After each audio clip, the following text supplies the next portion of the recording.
¿Se ve? Todavía no, te veo todo negro. Upa, Ahí, ahí está. Hola, ¿qué tal? ¿Cómo estás, Yami? Un bien. beso. Bueno, te hiciste de desear, pero pareciste, ya está. Bueno, Nati, Perdón la tardanza. ya les estaba contando a los que se fueron conectando que vamos a, bueno, que vos sos licenciada en economía y vamos a tratar obviamente un poco eso, y que uno de los temas que íbamos a tratar era el tema de cómo salimos después de toda esta cuarentena a nivel municipal y por ahí a nivel provincial también. Pero que había un tema que a vos te interesaba bastante, que era el tema por ahí teórico,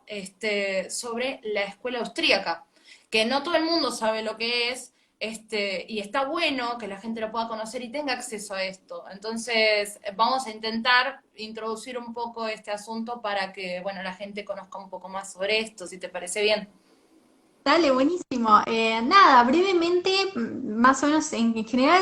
dentro de las ciencias económicas hay muchas escuelas, digamos, de pensamiento económico que intentan explicar los fenómenos económicos o las interacciones económicas entre los individuos desde un tipo de visión.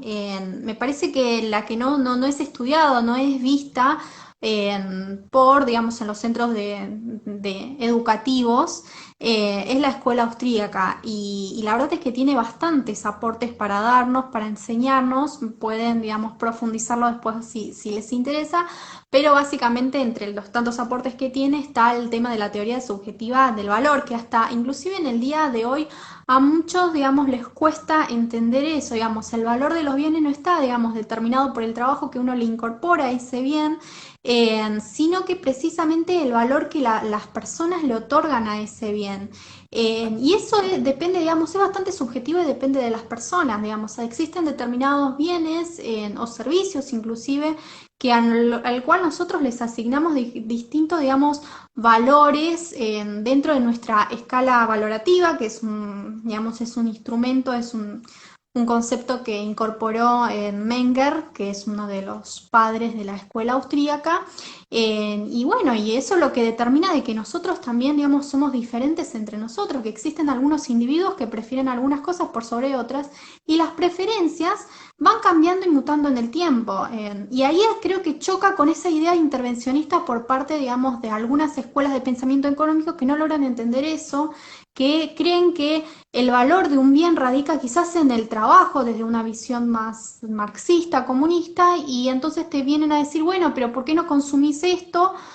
No consumís, por ejemplo, la típica tradición, digamos, discusión tradicional de por qué no consumís un determinado bien o producto de tal marca nacional y preferís la del exterior o la marca. Bueno, es algo que está en nosotros, digamos, es algo que nosotros decidimos, entonces, ¿por qué alguien, un tercero, tiene que decidir por sobre nuestras preferencias? ¿Qué es lo que nosotros deberíamos preferir o no? O inclusive, ¿qué es lo que... O el tema del, digamos, del peso del dólar, más allá, digamos, que el Estado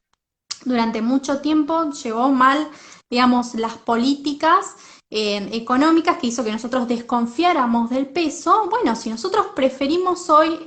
digamos, atesorar dólares en nuestra casa en vez de pesos, porque sabemos que en el futuro igual va a perder el valor por la emisión que están generando en el presente,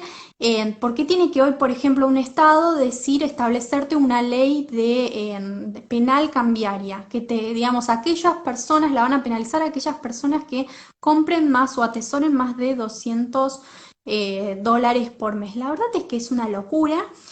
Conceptos básicos que no los entiende y no lo vas a entender, o inclusive el control de precios. Ya, digamos, Ludwig von Mises, que es un autor austríaco que escribió La acción humana, que les recomiendo que lo lean,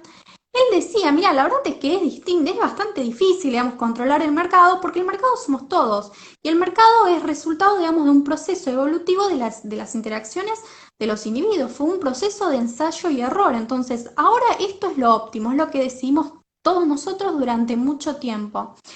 ¿Por qué tiene que venir un Estado que no tiene el conocimiento, digamos, perfecto de todo lo que está sucediendo dentro del mercado a decirte qué es lo importante y qué es lo que no es importante, o decirte cuál es el precio que deberías vos vender ese producto. Lo único que generás son distorsiones, generás que escasez, por ejemplo, con el tema de controles máximos, y terminás, digamos, gestando más problemas dentro de una sociedad que estaba bien, que se estaba desempeñando, que vos decís, bueno, no es perfecta, obviamente que no es perfecto, como dicen los austríacos, no estamos en un equilibrio, vamos siempre, digamos, hacia una tendencia, hacia un equilibrio, vamos modificando, transformándose, porque el tiempo, digamos, hace su labor, pero digamos, no tiene por qué nadie, digamos, un ente que se atribuye propiedades omniscientes y omnitentes, decirte qué es cómo deberías, digamos,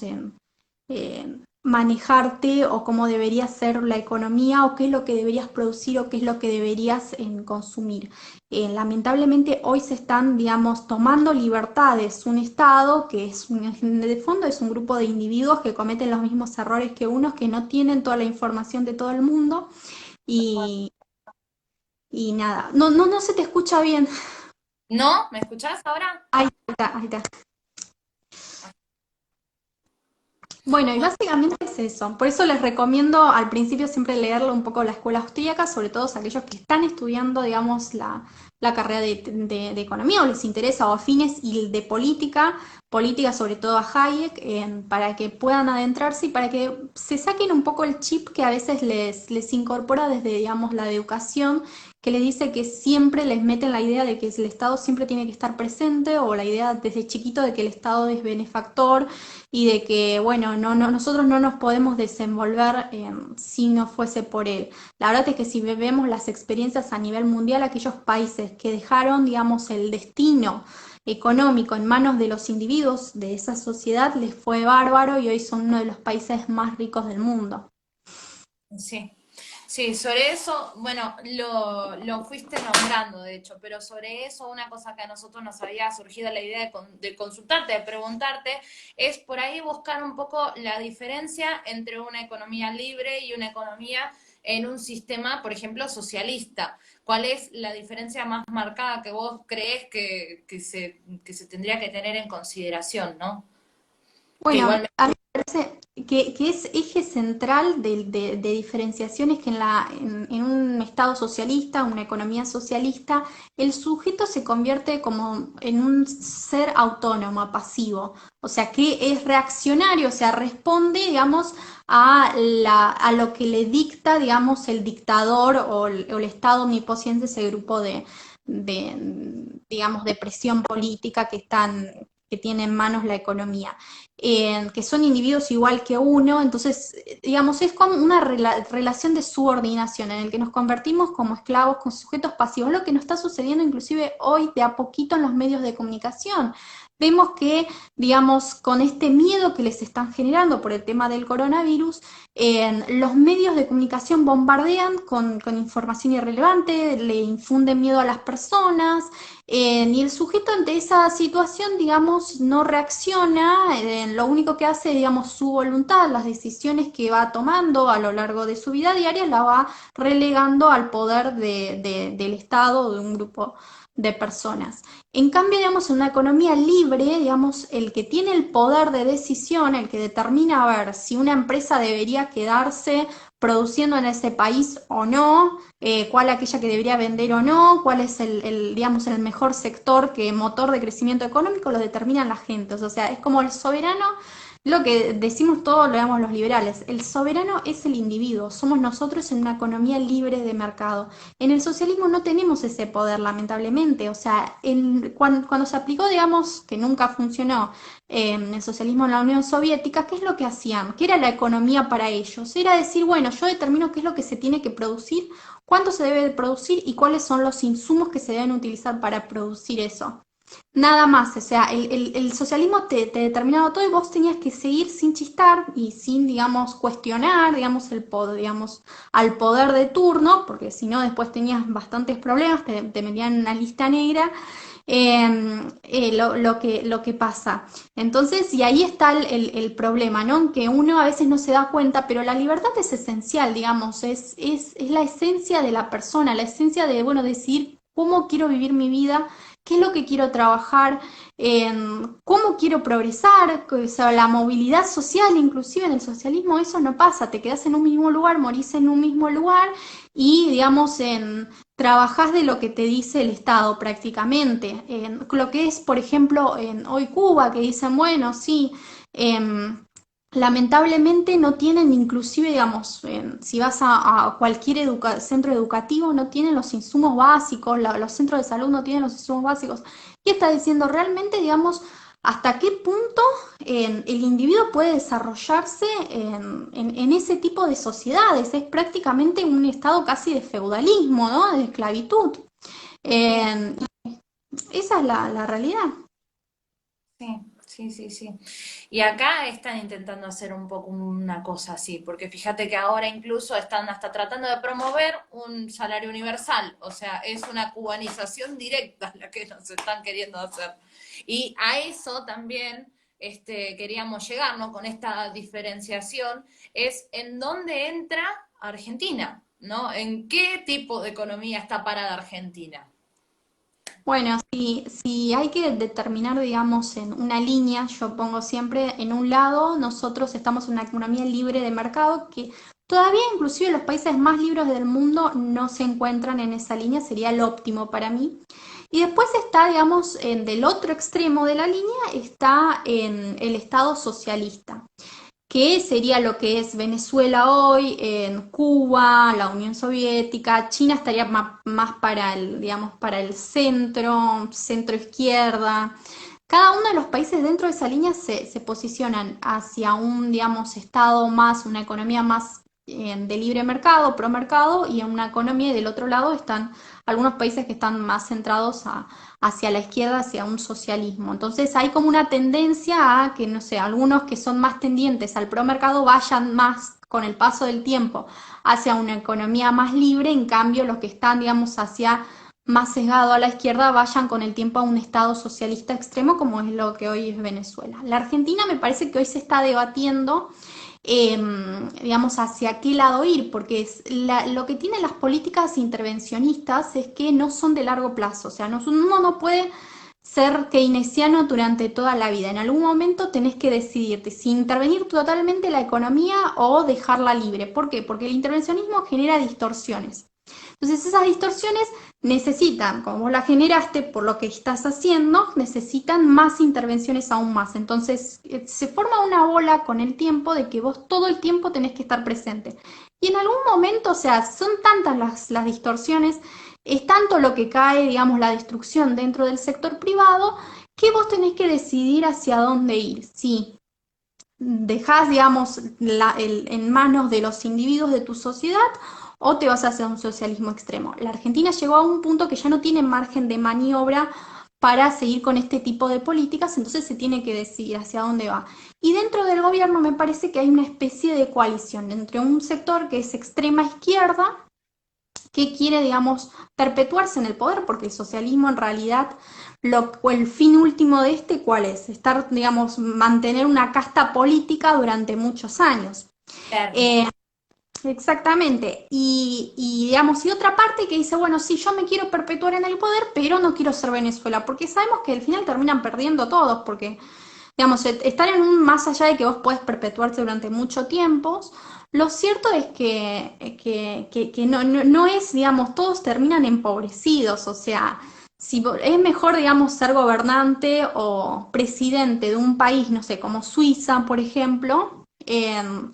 que es ser de Venezuela, la verdad es bastante crítico. Y además siempre tenés que recurrir a la violencia, o sea, hoy Venezuela, digamos, se mantiene con ese socialismo por el miedo, por la represión, digamos, por la violación de los derechos humanos, más en un mundo, digamos, que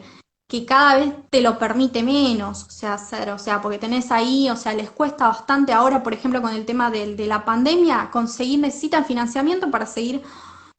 con su estado socialista y no lo encuentran en ningún lado por digamos,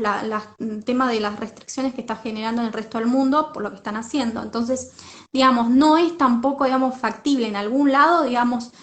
llega tanto el empobrecimiento de toda la gente, digamos, la baja calidad de vida que en algún momento, bueno, yo creo que en el largo plazo deberían revertirse esto, como fue efectivamente la Unión Soviética, o sea, por eso no duró tanto a pasar de los años. Entonces la Argentina se está debatiendo dentro. Creo que existe la posibilidad de que exista un grupo de gente que entienda que eso no es el camino y que podemos hacer algún tipo de reformas, pero me parece que las reformas estructurales que necesitamos son tan grandes que estos no se van a animar a hacerlas, que porque no están inclusive en su visión ni en sus perspectivas, entonces ahí se nos va a complicar bastante. Me parece que en este punto la Argentina va a entrar en una espiral de decadencia, vamos a tener una crisis luego de esta crisis de la pandemia, pero fenomenal, una crisis histórica, esto ya está, digamos, casi digamos, gestándose, primero porque, digamos, nosotros íbamos a ir a una crisis fenomenal, pero no de tal magnitud, porque digamos se gestó la tormenta perfecta. El coronavirus es un shock de oferta negativo que después se tradujo en un shock de demanda negativo. Finalmente estamos corriendo hoy el riesgo, y ya lo están diciendo los principales, digamos, organismos internacionales, que vamos a ir a un posible shock de financiero negativo. O sea que antes Latinoamérica, toda la región, tenía algún tipo, digamos, de shock en alguno de los años. En esta crisis, digamos, se están generando los tres shocks en una sola tormenta, es como un tornado. Y en esta posición la Argentina se encuentra en un estado extremo de vulnerabilidad. Si nosotros entramos en default ahora es prácticamente un suicidio, o sea, evidentemente, o sea, sería como uno de los peores escenarios catastróficos. No tenemos margen, no pueden recurrir a los impuestos, no pueden inclusive tomar deuda, no pueden emitir hasta cierto punto porque te genera una hiperinflación. Por eso estamos viendo, digamos, digamos, una parte de una coalición dentro del gobierno que está diciendo, bueno, vamos a empezar a expropiar, el campo es nuestro, porque saben, ojo, son bastante, para robar son bastante inteligentes, saben que a partir del segundo semestre va a haber una recuperación de los precios de las commodities, entonces el único sector con el que vas a poder sacarle algo va a ser el agro, por eso le están haciendo, rompiendo, digamos, las hilos bolsas, porque realmente tienen una intención de expropiar. La reforma agraria está en su mente, o sea, no es algo que dice, digamos, una persona del kirchnerismo, es algo que está dentro del kirchnerismo ahora porque es el socialismo lo que pasó en Venezuela. Y están, digamos, haciendo todo, digamos, aplicando unas políticas, quieren aplicar unas políticas que nos van a llevar a lo que es hoy Venezuela, pero a un ritmo todavía aún más creciente y aceleracionista de lo que fue en Venezuela. Nosotros vamos a hacer de un día para otro, podemos terminar siendo ese país. Y eso es lo que hay que evitar, digamos. Me parece que la Argentina debería efectivamente debería, digamos, ir hacia el promercado, porque si vemos los ejemplos del mundo, digamos, los países que realmente crecieron, que gozan de una calidad de vida superior a la media, que las personas tienen oportunidades sin diferenciar si es hombre o mujer, que tienen, digamos, pueden desarrollarse plenamente, pueden estudiar lo que quieren, son aquellos países que escogieron la libertad, que escogieron, digamos, consensos básicos. Yo ya no digo, bueno, vayamos a lo que hoy es, por ejemplo, Liechtenstein o, bueno, no sé, Suiza o Australia. Bueno, si no quieren tanta libertad, bueno, consensos básicos. Bajemos el gasto público, bajemos los impuestos, achiquemos el aparato estatal, no sé, un sistema, bueno, una reforma del sistema previsional, una reforma del sistema de coparticipación federal, todos esos consensos básicos. Después, bueno, sigamos debatiendo si queremos ir hacia una libertad absoluta o no, o sea, pero consensos básicos que son 2 más 2 igual 4, necesitamos salir de esta crisis, de esta tormenta que se está gestando, necesitamos damos un plan integral para salir de esto. No hay otra forma, la Argentina ya no tiene margen de maniobra, no tiene, digamos, en más tiempo. Lo único que están haciendo con el tema de la cuarentena es comprando tiempo, efectivamente, antes de que se les explote todo. No tenemos más tiempo para seguir soportando todo esto, tenemos que decir, necesitamos un plan, si no, estamos, digamos, condenados al fracaso, y esa es una realidad. Sí, tal cual, me quedé. No, o sea, tenemos un futuro, si seguimos por este camino, un futuro definitivamente muy negro, muy negro. Ay, Dios. Pero bueno, Por eso también estamos un poco acá, ¿no? Para intentar dar chance a que las cosas sean distintas y a cambiar las cosas, aunque sea desde nuestro lugar como podemos, haciendo estas charlas, concientizando a la gente, dando, como siempre dice Javier Milei, la batalla cultural, sin salirnos del tema, ¿no? Hay algo, y justo hablando de Javier Milei, que se me viene a la cabeza y que entre todas las cosas que mencionaste, era algo que también quería tocar, que por ahí mucho la gente lo escuche, sobre todo en la tele y sobre todo cuando aparece Milei, que es el famoso keynesianismo. Y vos en un momento lo mencionaste. ¿Puedes explicar qué es el keynesianismo para la gente que no sabe? Bueno, en realidad lo que Keynes quería hacer era, bueno, amortiguar, me parece que las políticas keynesianas intentan amortiguar una crisis como la que estamos viviendo ahora, por medio de la intervención del Estado, básicamente. Él en una famosa frase, creo que la conocen todos, en las que dicen, o la mayoría, en la que dice, bueno, mira, nosotros necesitamos generar empleo si las personas tienen que cavar un pozo, no sé, un pozo y después a la noche lo vuelven a tapar, pero bueno,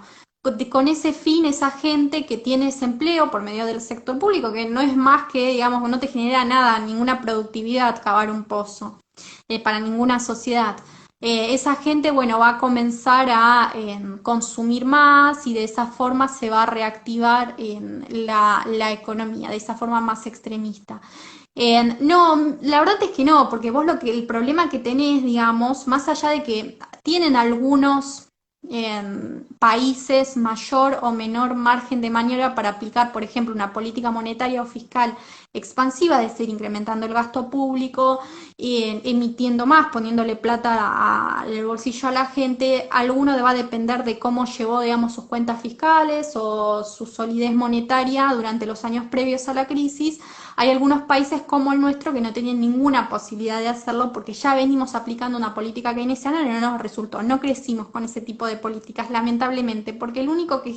digamos, mueve la aguja del crecimiento económico es el sector privado. Y ojo, porque hoy se está hablando otra vez en la mesa de debate de aplicar políticas keynesianas para la Argentina, como es, por ejemplo, los famosos dichos de la agrupación kirchnerista, que sacó un comunicado en el que dice a partir del segundo semestre vamos a recuperar o se va a recuperar la economía por medio de las inversiones públicas. No, no es cierto. Vos no vas a, digamos, compensar la pérdida que se está ocasionando en el sector privado porque se están cerrando un montón de fábricas, un montón de pequeñas y medianas empresas, tanto en el sector formal como en el sector informal, porque volvemos a repartir, digamos, una gran parte de la economía argentina en el sector informal que no está llegando, digamos, no tiene posibilidad de tomar un crédito, o sea, lo básico, o sea, si se cierra, si no trabaja, si no lleva adelante sus actividades empresariales, no tiene forma, digamos, de inclusive de intentar salvarse de esta crisis por algunos meses, se cierra totalmente y deja a la calle a un montón de familias. Esa es la realidad y eso es una realidad también del conurbano. Entonces, no hay posibilidad de que las inversiones públicas, ya sacando el caso de que no hay forma de que las financiemos, porque no nos queda mucho margen, lo único es renegociar la deuda que se les está yendo muy mal y volver a tomar deuda para financiar el incremento del déficit fiscal que vamos a tener, que va a estar por arriba del 6% este año. La otra no va a poder subir impuestos, lo único, no sé, por medio más retenciones al campo, pero va a ser muy magro porque ya veníamos con una pérdida de los años precederos y el control cambiario no está ayudando, el tipo de cambios múltiples no está ayudando a la producción agropecuaria. Y por el otro lado, emitir hasta cierto punto, más allá de que tuvimos en mayo un incremento, digamos, de la expansión de la base monetaria histórica, el doble tuvimos de emisión, lo cierto, en comparación al año anterior, o sea, sintieron, digamos, el cimbronazo en el mercado informal, porque esa es la realidad, o sea, si uno no puede comprar en el tipo, más allá de que vos lo intervenga como quieras, si no puedes comprar en el tipo de cambio oficial, en el mercado oficial, lo vas a comprar en el mercado paralelo y esa brecha, digamos, se va a ampliar cada vez más entre el formal y el informal y vas a llegar a un momento en el que los precios de toda la economía van a terminar respondiendo al mercado informal, que vos no puedes comprar, más allá que vos puedes reglamentar y tener restricciones en el contado con liqui, va a ser tan alta que los precios van a mirar al mercado informal y no al mercado formal. Y en el medio seguramente vas a tener una corrida, vas a terminar perdiendo reservas y vas a estar en una crisis financiera bastante importante. Entonces no tienen mucho margen de aplicar una política keynesiana fiscal, que nos hace tanto daño porque las políticas fiscales y monetarias provocan distorsiones en el largo plazo. Justamente un caso para tener en cuenta que el mal daño que genera este tipo de políticas es el caso de Perú. Perú durante muchos años tuvo una regla monetaria excelente, o sea, solidez, no emitieron casi nada, tenían controladas, digamos, las cuentas fiscales, o sea, estaban haciendo las cosas bien durante muchos años, durante 20 años, o sea, lo estuvieron haciendo, les fue bien, inclusive en la crisis del 2008, cuando, digamos, todos los países caían, cayó, digamos, ese año, creció un 0, o sea, un 1% ese año, pero al año siguiente recuperó en B como si fuera un país de primer mundo. Porque tenía, digamos, solidez en las cuentas fiscales durante los tiempos de bonanza, de los precios altos de las commodities, ese país en vez de lo que hizo, por ejemplo, Bolivia, lo que hizo Argentina, lo que hizo Venezuela, en vez de derrochar esa plata, en vez de, digamos, incrementar los gastos públicos, incrementar expandir el aparato estatal, dar más planes sociales, no, hizo un saneamiento de las cuentas fiscales, ahorró, y, digamos, pudo tener más amortiguadores y más espacio y pudo salir de las crisis o de los shocks que siempre se generan en todo el mundo, que son exógenos, que no dependen del país del uno, sino del resto del mundo, rápidamente. Lamentablemente, este gobierno lo que está haciendo es, digamos, en vez de aprender de lo que sucedió en años precederos, ahora están aplicando una política keynesiana, una política fiscal y monetaria muy, muy expansiva, que ya les están alertando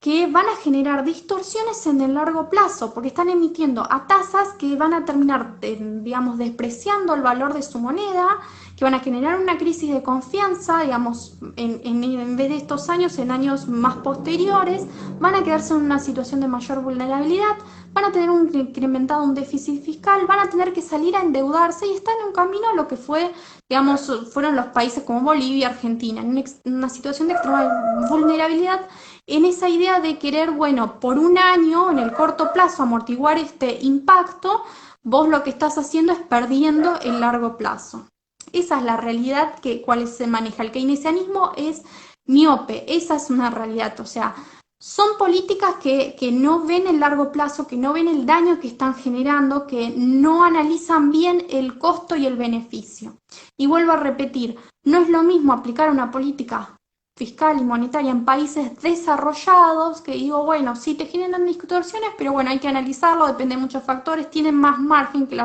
que los países quizás más vulnerables como son los emergentes, como son los latinoamericanos, que están aplicando políticas de países desarrollados,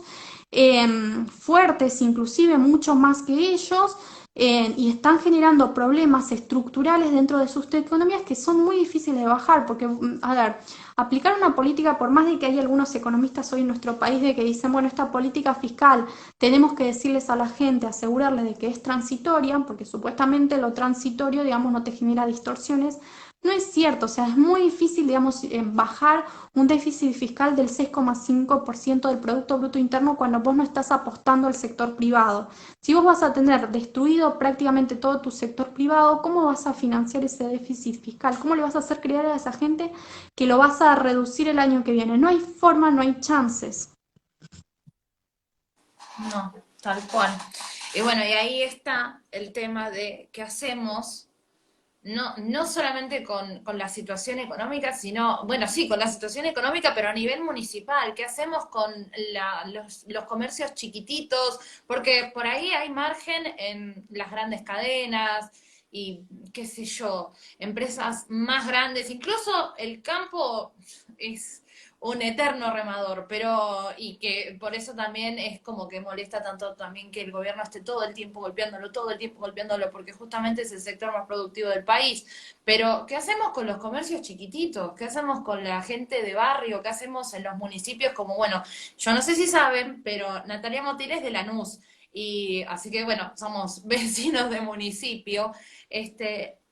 las personas que están viviendo acá en el municipio, ¿qué futuro tiene? ¿Qué expectativa económica puede tener un almacén? O sea, ese es el tema. El tema de los municipios y del conurbano en especial, porque, y lo digo justamente porque vivo en Lanús. La mayor parte de la economía de los municipios como Avellaneda, como Lanús, como Lomas, se basa en, primero, economía informal, lamentablemente, que son aquellas, digamos, economías, primero, ¿por qué es economía informal? Porque a veces se lo toma mal, bueno, son gente que evade, que no quiere pagar impuestos, no, lamentablemente, según datos del Banco Mundial, la Argentina paga, las empresas argentinas, cualquiera, una pequeña y mediana empresa, paga 106% si debería pagar todos los impuestos y las regulaciones en porcentaje de sus ganancias. Es decir, que si vos pagas todos los impuestos no hay forma de que sobrevivas, de que tengas algún tipo de ganancias. Si incurrís en pérdidas tenés que pagar con tu inversión inicial. Entonces, por eso la mayoría, digamos, las que se desempeñan dentro, y sobre todo las chiquititas, se desempeñan dentro de la economía, necesitan recurrir, digamos, al mercado negro, a evadir impuestos, porque la carga tributaria es la más alta del mundo, o sea no existe este tipo de impuestos como tenemos en la Argentina, que impide la proliferación, digamos, de las empresas o de cualquier tipo de emprendedurismo que podemos tener acá en nuestro país. Eso es por un lado, que no va a llegar ninguna ayuda a este sector, no va a llegar ninguna ayuda por parte del Estado, entonces vamos a tener, digamos, un crecimiento del desempleo y del empobrecimiento y la calidad de vida de las personas fenomenal. Por el otro lado, digamos, tenemos que todas estas economías, si vemos según actividad económica, se basan la mayoría en el sector de servicios, que es uno de los sectores que más les impacta negativamente esta cuarentena, o sea, las medidas de confinamiento que están llevando adelante por parte del gobierno. Entonces, a vos te impiden llevar adelante tu actividad de forma normal, inclusive aunque te dejen abrir tu comercio o tu, digamos, no sé, un restaurante que tenés,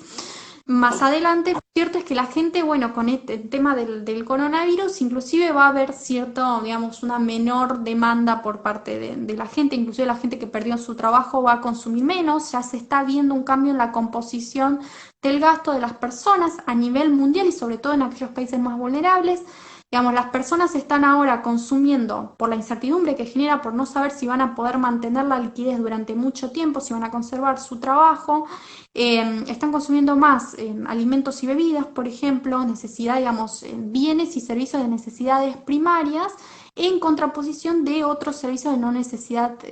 primaria, digamos, secundaria, como no sé, vos, bueno, no pagas la cuota del por ejemplo, del gimnasio, no vas al gimnasio, no vas a restaurantes, te quedas en casa comiendo,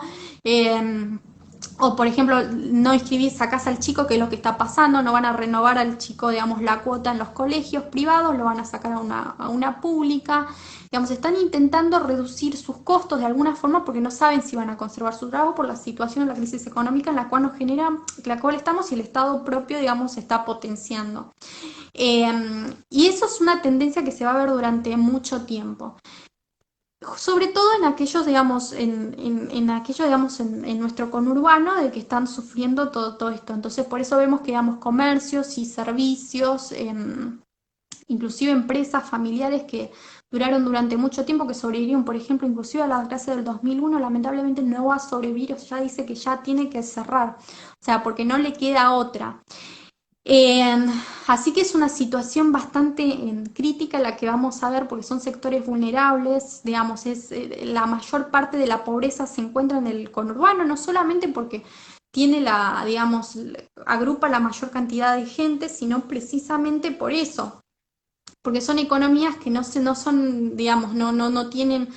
polos económicos que son independientes eh, que pueden ser más independientes o que no sé, están basados con sectores o servicios dentro de la economía que, bueno, te tienen un impacto negativo y después se va a recuperar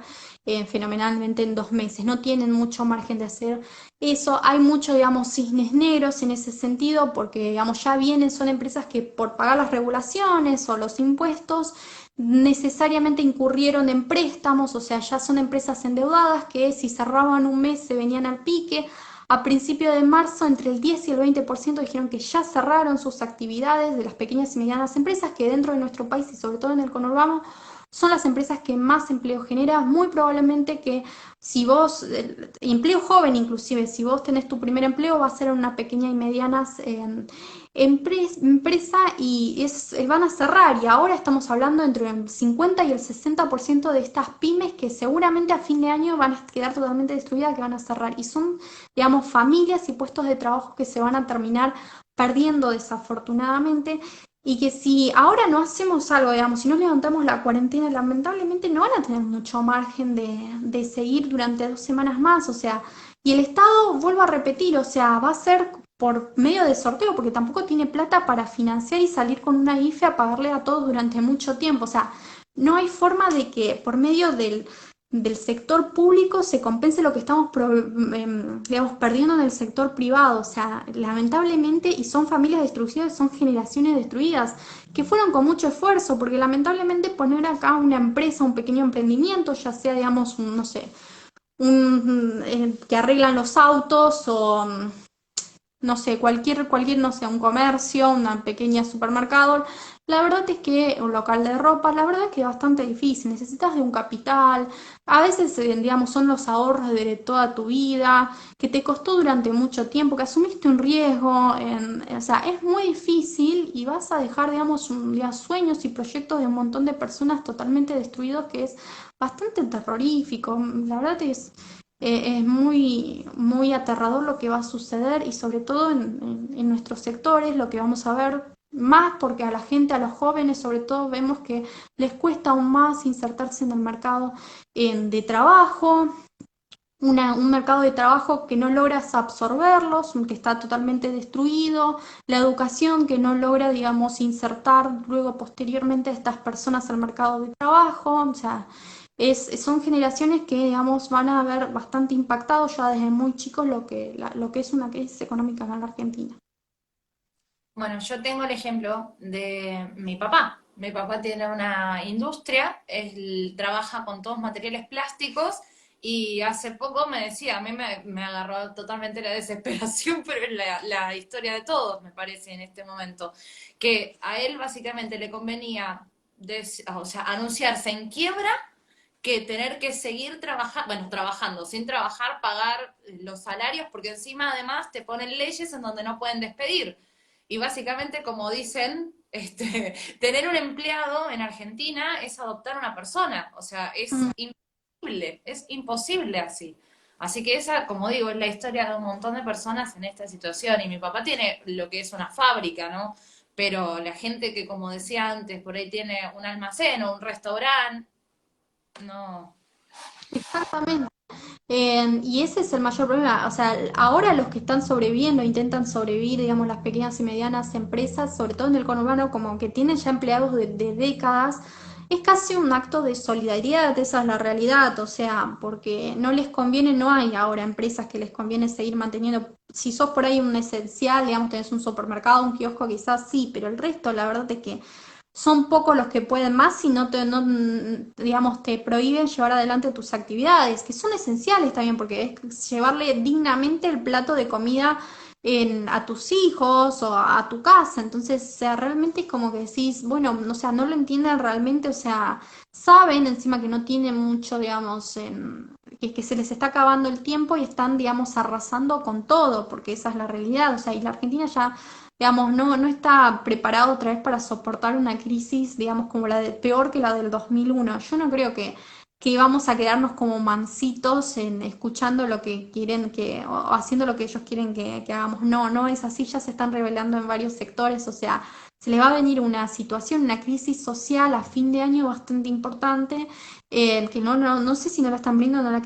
quieren ver, que les va, digamos, a mover todo y lamentablemente va a haber muchas pérdidas en el medio, esa es la realidad. Tal cual. Sí, es una de las cosas que vos mencionabas que tiene que ver también con todo esto, de una u otra forma, es el tema de la educación. Y bueno, y aprovechando un poco para salirnos de este panorama tan negro y angustiante, te quería invitar a que nos cuentes un poco sobre uno de los proyectos que hay dentro de Unidos, que es Aula. Bueno, en Aulas está destinado, digamos, a intentar aportar un granito de arena a la educación argentina. Lamentablemente no tenemos que ir muy lejos, tenemos que prender solamente, digamos, el canal de encuentro y ver cómo están enseñando los actuales docentes. Desafortunadamente ahora no les, digamos, los docentes no están preparados, los terciarios solamente son centros de adoctrinamiento que les enseñan a los docentes cómo tienen que enseñar a los chicos a repetir los que quieren que digan, el discurso oficial. Lamentablemente en la izquierda tiene dos formas de influenciar a las masas. Por un lado, por los medios de comunicación, que ya los están tomando, no tenemos que ni siquiera prender la tele en estos momentos, y por el otro lado, digamos, la educación que forma en futuros profesionales, en futuros, digamos, en personas o representantes de decisiones que van a estar dentro de los poderes de decisión dentro de una sociedad y bueno, y son canales en los cuales se encuentran para meterse y para que ellos también, digamos, se formen y los estructuren una forma de pensar determinada. Entonces nosotros queremos realmente que esos chicos que piensan que no existe, por ejemplo, la escuela austríaca, que la dijimos al principio, muy probablemente los que estudian inclusive las ciencias económicas, lamentablemente inclusive no van a saber qué es lo que es la escuela austríaca. Porque por ahí nunca ningún docente se animó a decirse, plantear que existe una biblioteca mucho más amplia a lo que ellos quieren decir que son o cuál es su visión ideológica. Lamentable, esa es la realidad. Entonces nosotros queremos llevar la otra parte, decirles a los chicos, miren, hay otra biblioteca, hay otros libros para leer, vean que las cosas que le enseñaron, quizás si les inculparon no es de esa forma, tienen que abrir los ojos de que la situación no se maneja de esta forma, de que existen en el mundo casos exitosos, de que estas políticas económicas sí funcionan, que estas cosas que les implementaron nunca funcionaron y no van a funcionar. Todas estas cosas que los chicos quizás a nosotros nos parece a veces a los liberales una obviedad, no es una obviedad para personas quizás que inclusive con una formación profesional no lo logran entender después más adelante y es mucho más complicado, porque durante toda su vida les dijeron que el mundo era cuadrado cuando en realidad era redondo. Esa es una realidad muy cruda que hay que empezar a modificar de a poquito. No va a ser fácil, es un trabajo de hormiga. Y justamente Aula se formó con esa intención. Es un proyecto que ya viene, digamos, desde el año pasado. No solamente queremos integrar a, digamos, a Unidos, sino a cualquier partido, cualquier chico docente de cualquier partido político que quiera transformar la educación argentina es más que bienvenido. En el conocimiento es plural, así que estamos abiertos. Creo que la apertura de aulas es fenomenal y eso nos va a ayudar, digamos, a poder meternos en varias universidades, en varias escuelas, armando un centro de estudiantes que, digamos, luchen cuando los chicos, digamos, tienen algún problema, que estén ahí para ayudarlos, para contenerlos a todos esos chicos que liberales, que de centro derecha, que quieren realmente tener una visión diferente y pertenecer a un grupo, así que aulas realmente estamos trabajando en proyectos, en cómo transformar la educación argentina. Es bueno, empezó de a poquito, digamos, ya vamos más de un año, logramos meternos, por ejemplo, en la Facultad de Filosofía y Letras de la Universidad de Buenos Aires, llegué a hacer una charla con Agustín Echevarne, así que inclusive en la Universidad de La Plata, o sea, logramos en varias universidades, en varios centros también terciarios, en meternos y llevar charlas y los chicos, bueno, se transformaron de 40 personas que van a hacer charla, dos o tres de ellos logran, digamos, abrir su mente, ya es un logro bastante importante porque son gente que probablemente jamás escucharía una charla de esa magnitud en otro contexto. Así que bueno, todos aquellos que quieran sumar son más que bienvenidos en aportar y a transformar la Argentina. Sí, tal cual. Está buenísimo, está buenísimo. Y bueno, ya vamos llegando al final de la charla, nos quedan 5 minutitos y nosotros siempre tenemos como esta metodología, ¿no? Termina la charla y siempre al invitado le pedimos una reflexión o algún consejo para, bueno, para nosotros como parte del equipo de Unidos, pero también para la gente que nos está escuchando, que capaz que recién se está acercando a estas ideas o que tiene estas ideas y no sabe cómo comunicarlas, cómo poder difundirlas. Entonces, bueno, eso, si nos podés dar algún consejo o alguna reflexión al respecto. Bueno, primero que todas aquellas personas que nos están escuchando, que únanse, trabajen por unidos, porque la verdad es que el momento es propicio para formar, digamos, un partido político, porque la Argentina lo necesita, necesita gente trabajadora que se levanta todos los días de días, que quiere sacar adelante a la Argentina, que las necesita para, digamos, salir de esta decadencia en la cual digamos, nos hicieron caer este grupo de gente, este grupo, esta mafia de políticos, de esta casta política durante mucho tiempo. Necesitamos a Unidos para que lleven adelante las reformas porque ya aprendimos, digamos, por gestiones anteriores que aunque te digan que este es el camino a seguir, después cuando están ahí no quieren hacerlo porque no quieren bajar su presión,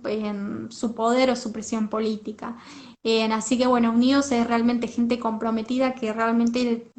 está en su sangre, digamos, las ideas, que sabe realmente qué es lo que hay que hacer, que son gente muy capacitada, que quiere realmente sacarnos de esta situación, para que todos podamos progresar.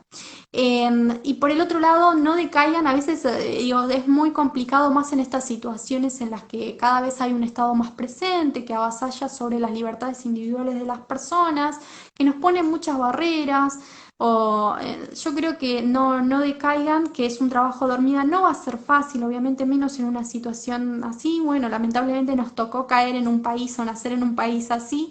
pero bueno, que tiene, la verdad es que muchos recursos naturales, humanos, gente muy capacitada, muy emprendedora, con muchas ideas en su mente que quiere sacar a este país adelante, que vale la pena luchar por esas personas y por eso, digamos, vale luchar por un futuro. La verdad es que nuestro país vale eso, la verdad los paisajes que tenemos, las culturas que tenemos, la verdad es que sería muy contrarrecíproco, me parecía muy negativo dejarles o regalarles este país a este grupo de gente que no se lo merece, que no trabajó por este país, no hizo nada por este país. La verdad es que tenemos que darle más, influirle más fuerzas, sobre todo a los más jóvenes, es un camino, digamos, que está bueno que inicien desde chicos y digamos, lleva su tiempo, pero van a ver que a la larga da sus frutos. Yo creo que creo en las fuerzas y creo en que el futuro de la Argentina es próspero, solo bueno, necesita cierto empuje y cierto trabajo por parte de todos nosotros y lo vamos a lograr unidos, como dice nuestro partido, porque esa es el lema, o sea, todos juntos podemos sacar al país para adelante y no solamente los liberales, todas las centro derecha nos tenemos que unir en estos momentos. Vuelvo a repetir porque tenemos un enemigo enfrente bastante importante en el que, digamos, se está disputando que nosotros vender o regalarle el país, digamos, a una casta política y eso no es lo que queremos. No. Así que ya saben, si piensan como nosotros, si les parece bien todo lo que dijimos, si están de acuerdo con todo esto que comenta Nati, hay chance todavía estamos a tiempo, como dice siempre Gustavo Segre, podemos unirnos y podemos cambiar las cosas juntos y para eso los necesitamos a todos, para eso los invitamos a afiliarse en afiliate.unidosargentina.org y a seguirnos en nuestras redes, a seguir escuchando nuestras charlas, a seguir aprendiendo, a seguir creciendo todos juntos y buscar juntos unirnos para cambiar el futuro de nuestro país que es hermoso. Gracias, Nati. Totalmente. Gracias a vos, Yami, por invitarme. La verdad es un placer. Gran trabajo lo que están haciendo Unidos Avellanedas. La verdad es que nada, la están metiendo mucha garra. En poco tiempo hicieron grandes cosas, así que nada. Muchísimas gracias. Gracias porque gracias a todos ustedes que están ahí batallando. La verdad es que nos da fuerza al resto de decir, bueno, el país no está perdido, hay esperanzas, ustedes son, digamos, nuestra esperanza, nuestro futuro, así que muchísimas gracias por trabajar por nuestro país. No, gracias a vos y a todos los que están ahí. Hasta la próxima.